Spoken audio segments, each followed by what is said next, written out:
Thousands of federal workers have been laid off or issued immediate termination notifications as part of the Trump administration's plan to cut spending and downsize the federal government.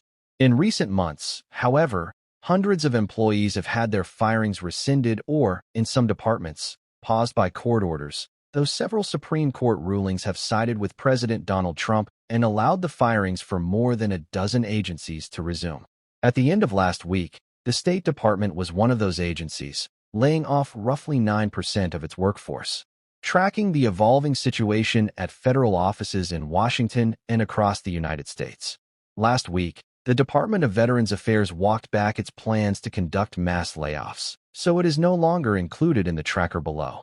This page will be updated as new reporting becomes available.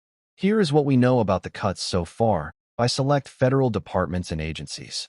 At least 51,224 workers have been laid off or targeted for layoffs from federal agencies so far.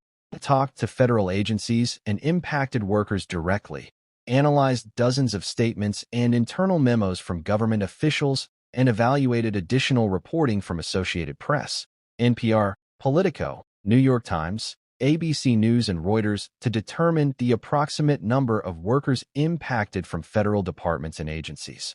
These numbers are subject to change based on updated figures from government officials and various media reports.